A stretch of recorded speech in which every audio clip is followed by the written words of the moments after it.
The Kansas City Chiefs rise to glory. Let's see how they went from worst to first and ended a half-century Super Bowl drought to be knocking on the door of becoming the next great NFL dynasty. The transformation began in 2013 when the Chiefs said goodbye to their head coach Romeo Crennel after a disappointing 2-14 season. Then, just a few days after, the team welcomed Andy Reid as their new head coach, fresh off being fired from the Eagles. Reid inherited a Chiefs team that had ranked last or second to last in scoring offense in the previous 2 seasons. But with his arrival came a seismic shift, as the Chiefs have since become the highest scoring team in the league. Along with Reid, Brett Veach made the move from Philadelphia to Kansas City, joining the team as the co-director of player personnel under general manager John Dorsey. However, Veach would eventually replace Dorsey as the new general manager in 2017. Veach's roster building strategy has been rooted in constant improvement and replacement of starters. This approach may have been influenced by a major move made by his predecessor in the 2017 draft, when the Chiefs traded up from the 27th pick to the 10th pick to draft Patrick Mahomes as a replacement for Alex Smith. The move paid off as Mahomes took the reins in 2018 and has since become one of the top quarterbacks in the league. The Chiefs faced a major challenge when they traded their all-pro wide receiver Tyreek Hill before the 2022 season. The loss of Hill, who was a perfect match for Mahomes' strong arm and improvisational play, was a concern for the Chiefs. But Veach was quick to add Juju Smith-Schuster and Marquez Valdes-Scantling to the mix, with Valdes-Scantling serving as a replacement for Hill's speed and Juju adding depth as a reliable number 2 target behind Travis Kelce. Veach didn't stop there, as he eventually traded for Kadarius Toney in October, adding yet another sub-4-4 receiver to the mix. Tight end Travis Kelce, an 8-time Pro Bowler and 4-time All-Pro, has been the Chiefs' best offensive weapon since his arrival in 2013, drafted in Andy Reid's first year with the team. Reid saw Kelce's receiving abilities as a key factor in his decision to draft him, comparing him to Brent Selleck, who played for Reid in Philadelphia. During the season, the Chiefs made an interesting change at running back, replacing former first-round pick Clyde Edwards-Helaire with rookie 7th-round pick Isaiah Pacheco. Pacheco took over as the starting running back in Week 10 and never looked back, adding yet another fast player to the mix with a 40-yard dash time of 4.37. The Chiefs' offensive line underwent a major transformation in recent years, with poor offensive line play cited as a major concern for their loss in the 2020 Super Bowl against the Buccaneers. After losing Eric Fisher and Mitchell Schwartz in 2020, the Chiefs signed Joe Thuney, a former second-team All-Pro with New England, to a 5-year, $80 million deal to solidify left guard.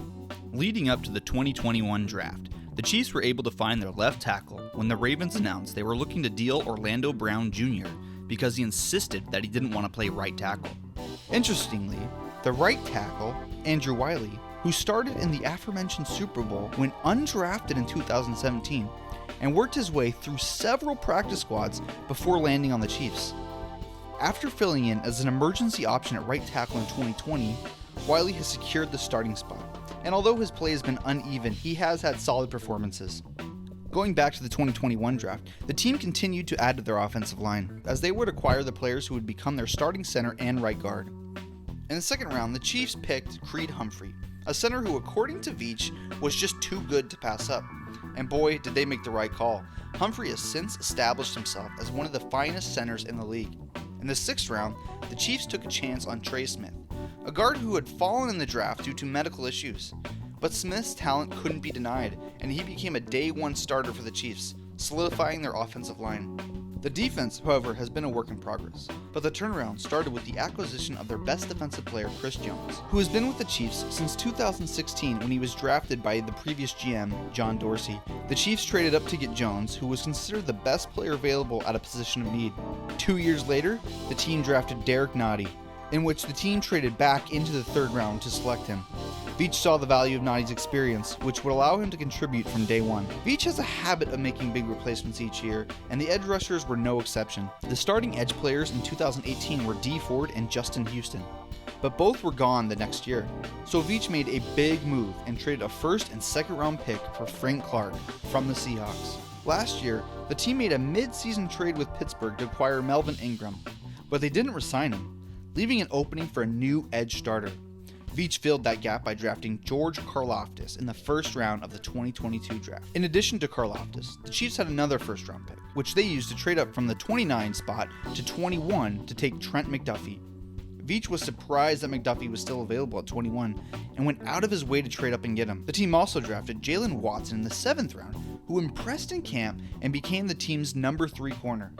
The other starting corner, L'Jarius Sneed, was drafted in the 4th round of the 2020 draft due to his speed and athleticism. Sneed became a starter in his rookie year after Kendall Fuller left the team in 2019. The Chiefs' linebacking core has been in flux since Derrick Johnson's 13-year career with the team ended in 2017. Just a few years ago in 2019, the starting linebackers were Anthony Hitchens, Damian Wilson, and Reggie Ragland. The first replacement here was made in the 2nd round of the 2020 draft when the Chiefs selected Willie Gay Jr. Brett Veach loved his talent and athleticism and believed that had he not been suspended 8 games in his last year in college, he would have been a first-round pick. The other starting linebacker is Nick Bolton, who was taken in the 2nd round of the 2021 draft, who is also known for his athletic ability and his sideline-to-sideline speed. In 2018, the Chiefs lost both of their starting safeties, Ron Parker and Eric Murray. The team drafted Juwan Thornhill in the 2nd round in the 2019 draft, who became the starter on day 1. Murray was traded away, leading the team to sign Tron Matthew,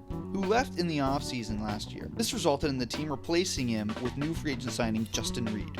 The Chiefs have risen to the top of the NFL as a true powerhouse of the game with a combination of strategic hiring, clever drafting, and an unwavering commitment to greatness.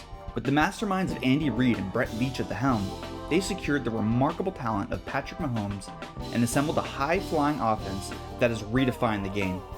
With their exceptional performance, the Chiefs have now reached the Super Bowl for the 3rd time in 4 years, sparking the question, is this the dawn of a new NFL dynasty?